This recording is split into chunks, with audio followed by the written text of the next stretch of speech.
nagbigay ng matinding sorpresa at kalungkutan sa buong bansa nang matalo ang Gilas Pilipinas sa Chinese Taipei sa kanilang laban sa FIBA Asia Cup. Ang laro ay puno ng hamon at hindi inaasahan ng marami.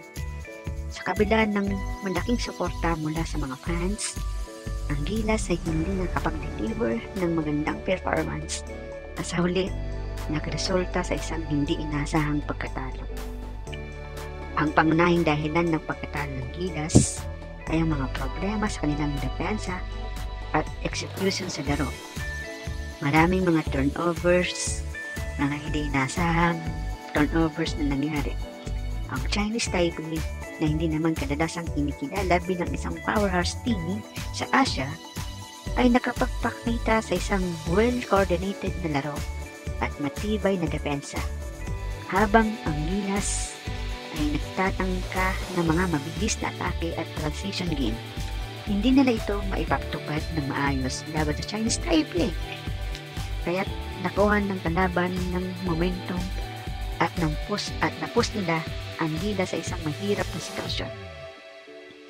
Isa sa mga dahilan na hindi magandang performance ng Gilas ay ang pagkawala ni Kai Sotto sa laro. Ang 7.3 na center na inaasahan na lahat na magiging susi sa paglalaro sa ilalim ng ring dahil wala protector ang ring at napakalaking bagay ni Kai Sotto sa larong ito ay sapagkat ay hindi siya nakapaglaro sa buong dahil sa isang injury na nakuha niya sa Japan B-League. Ang injury ni Kai ay isang malaking dagok para sa kupunan dahil alam ng lahat na ang kanyang presence sa ilalim ng ring ay mahalaga sa depensa at sa rebounding. Kaya na hindi siya na makapaglaro, naging malaking hamon at ang pagpapalakas sa kanilang ilalim sa depensa. Sa ang mga tagahanga ng Gilas ay naghihintay ng magandang balita mula sa kanilang star player. Sa kabila ng mga pagsubok, nahanap nila ang pag-asa na mabalik si Kai Sotto sa practice, bagamat may hamon pa rin sa kanyang kondisyon. Sa kabila ng pagkatalo, ang Gilas ay kailangang magtulungan upang mapaghandaan ng kanilang susunod na laro laban sa New Zealand. Ang New Zealand na kilala sa kanilang matibay na laro at mataas na antas ng competitiveness ay isang matinding kalaban. Naging malinaw sa coaching staff ng Gilas na kailangan nilang mag-adjust at mapabuti ang kanilang depensa at disiplina sa court. Sa pamumuno ni Coach Tim Con, ang koponan ay nagsimulang mag-focus sa kanilang mga kahinaan at nagtulungan upang mapabuti ang kanilang performance. Si Coach Tim Con na isang veteranong coach sa Philippine basketball ay kilala sa kanyang kakayahan na magpabago ng laro at magdala ng bagong diskarte sa team. Kaya naman, sa kabila ng pagsubok, ang kanyang leadership ay nagbigay ng bagong direksyon para sa Gilas. Habang si Sotto ay nagpatuloy na nagsasanay at nagpapalakas ay nagbibigay ng maraming kanilang teamwork at komunikasyon sa court.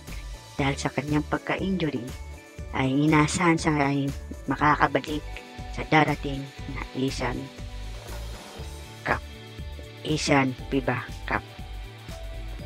Sa bawat laban, natututo ang Gilas at ang kanilang laban sa New Zealand ay magsisilbing pagkakataon upang ipakita ang kanilang lakas, tapang at determinasyon.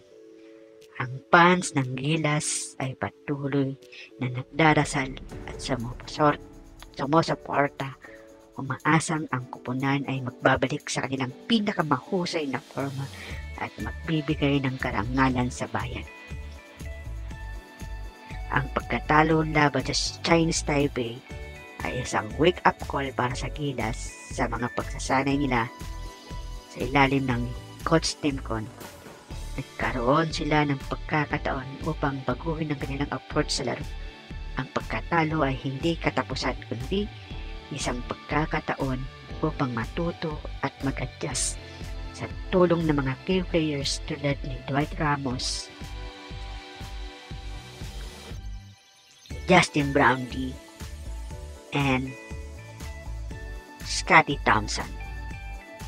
Ang fans ng Gilas ay patuloy na sumusuporta laban sa inyong mga laro. Gilas, puso.